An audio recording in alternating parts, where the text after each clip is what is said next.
Today, I want to talk about attracting versus manifesting and the differences between the two, and also why it's so important to understand the differences.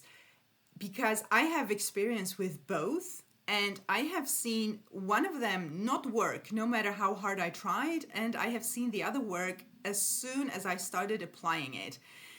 If you have seen my other videos, you know already what I'm talking about, which one worked for me, which one didn't. But I wanted to put it in one video in order to compare the two because there's one specific and very important distinction that makes the whole difference. And once you understand this, if you are struggling to make it work for you, once you understand this, it's going to make a whole lot of sense to you, and you will know that this will also help you understand not only why it works, but if you come across techniques or methods or whatever, you will know what works and what doesn't based on understanding the differences between, again, attracting and manifesting.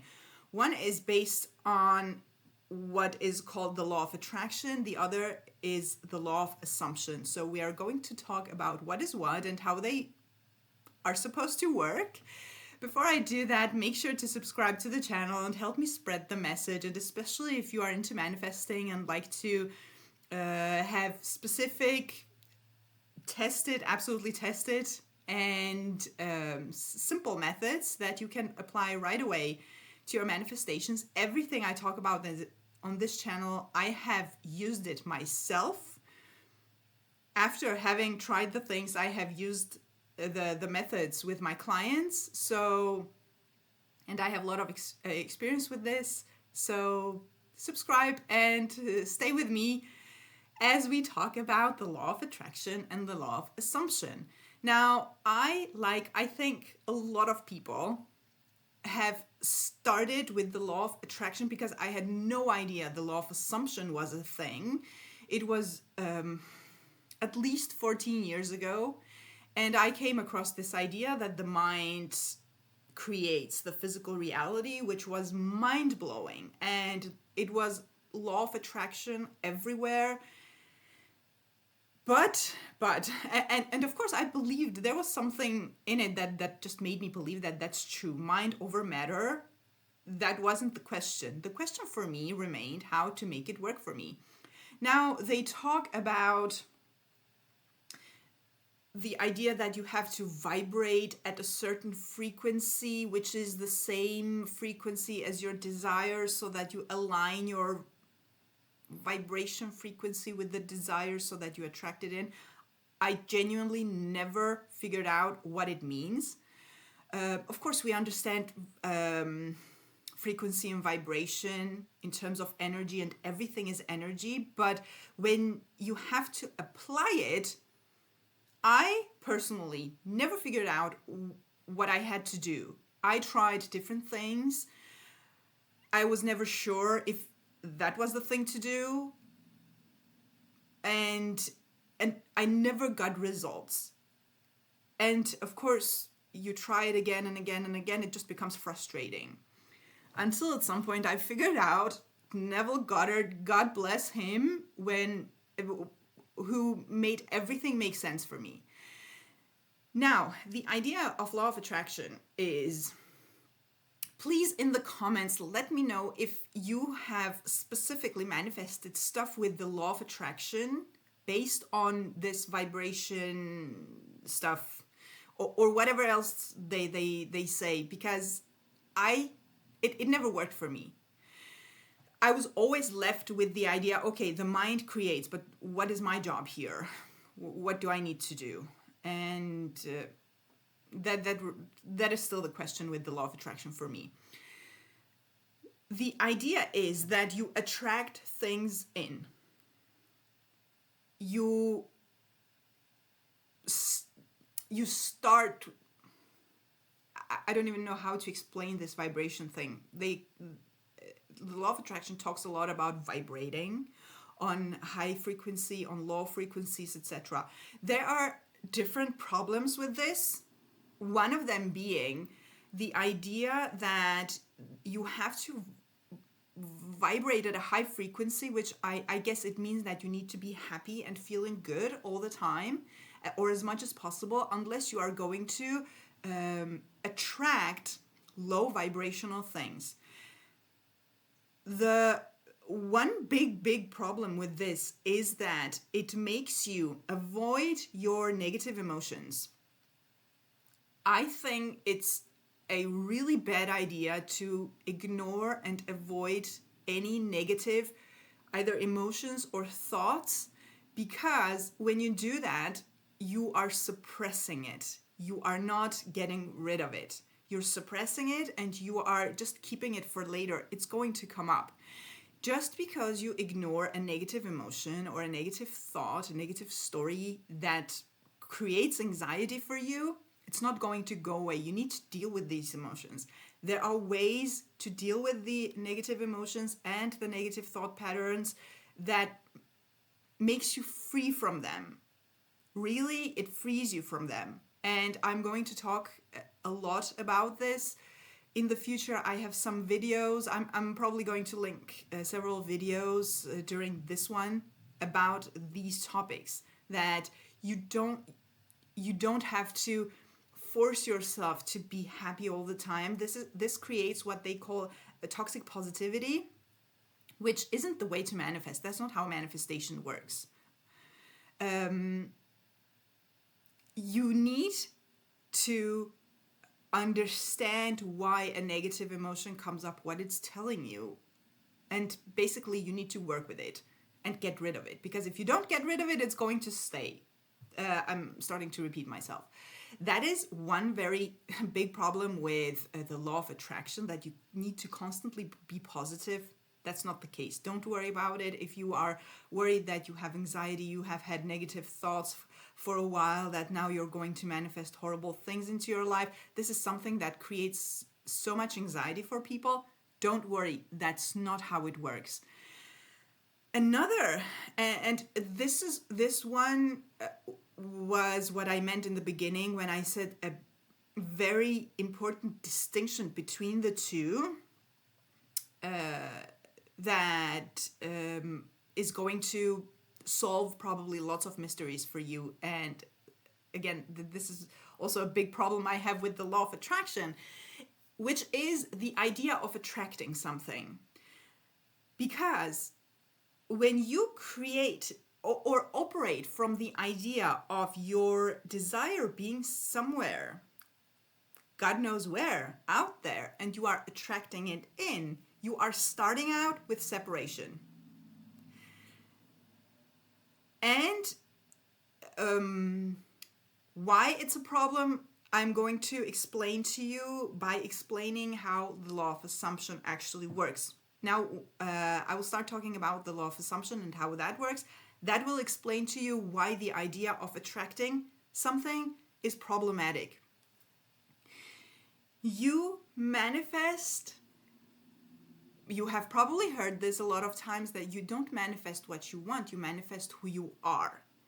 Who you are comes from the inside. It's something that you are being.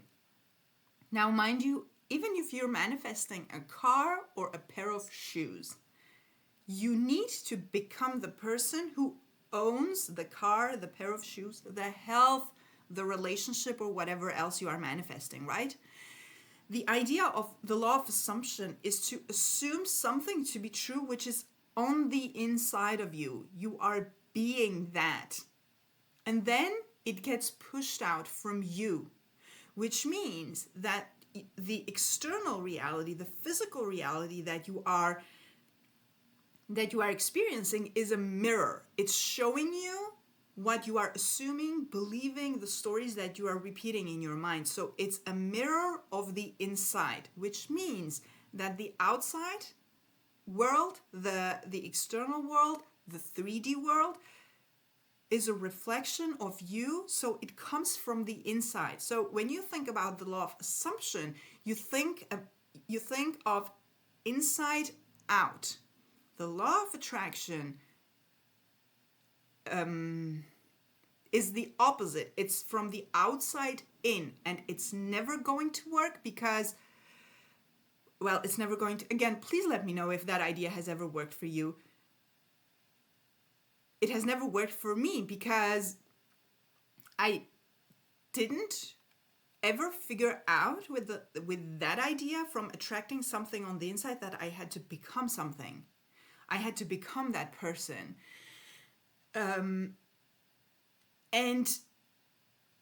that changes the whole game, because when you realize that something is not working for you, for example, with my clients, every time anyone complains that they do the techniques, they affirm, they do this and do that, it's not working, the first question I ask is, what are your automatic thoughts, or have you changed? In other words, have you changed? Because you are the one that needs to change, not the outside world. You're not working on with the outside, with the physical. Even if you are manifesting a person, you are not manifesting in reality. You are not manifesting the person to change. You are manifesting a different version of you who is experiencing that person differently.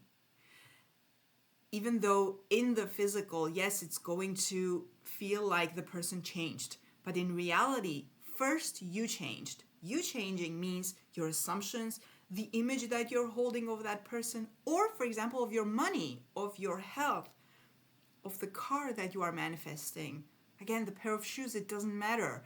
Everything needs to happen on the inside, which means that there is no separation. That was the conclusion of it all. There is no separation. As soon as you start creating separation mentally, you are going to create that separation physically also. This is the problem I have with the idea of the law of attraction, that you're attracting something in. Try to think of it instead pushing something out, you becoming something on the inside in your imagination, in your mental world, inner world, and then the 3D, the physical, the outside world just reflects it. It conforms to it. That way of thinking changes the way that you operate, because when you see something not working, you know that you are the source.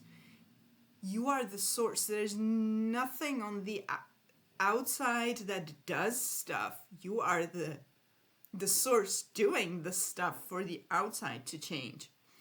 So the idea of this video was to demystify some terms, I guess, in manifestation, and the idea of separation. Play around with the idea that there is no separation. If you feel the separation, then it's created in your mind, and get rid of it. Do the techniques, whatever works for you, in order to get rid of the idea of separation. There's no separation. If you're manifesting a person, it will maybe come to your awareness after you manifested. You will realize that there was no separation all the time, the whole time, because whatever you're thinking, they're thinking. If you are coming from a state of mind that the person for some reason doesn't like you, doesn't want to be with you, doesn't want to talk to you, maybe it's even your boss who just doesn't like you, doesn't like your job, etc. If you change the idea of the person in your mind, that person is just going to follow. There's nothing you attract.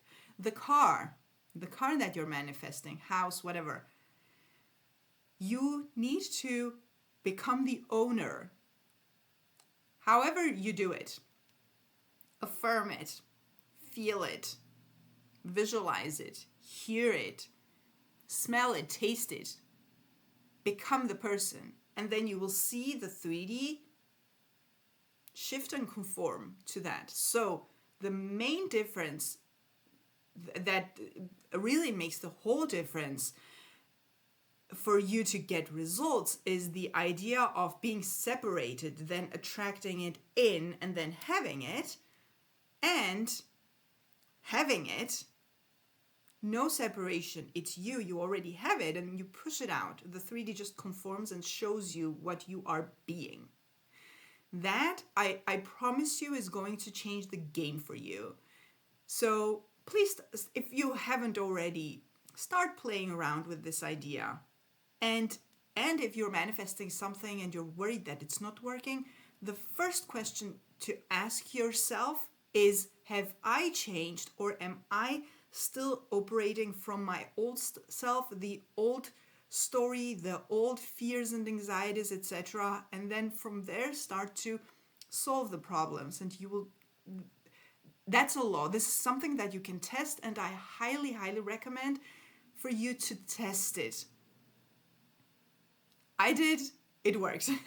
And of course, I have manifested countless things, big, small, neutral, important, very important, manifested stuff for other people. You need to test it to see how it works. You get the hang of it, and then you know what to do next time, and you grow. And it's wonderful every time. The experience that a manifestation happens in front of your eyes, and you knowing that it's because you created it in your mind first, is something I can't describe. You have to experience it. I hope you put it to the test, and I really, really hope that this was, again, inspiring, and it demystified some things for you around manifestation. You can do it. All you need to do is to put it to the test and do the work. The work is not going to do itself. So make sure to again, test it. I'm repeating myself. Do the work and subscribe to the channel. Help me spread the message, and see you in the next video.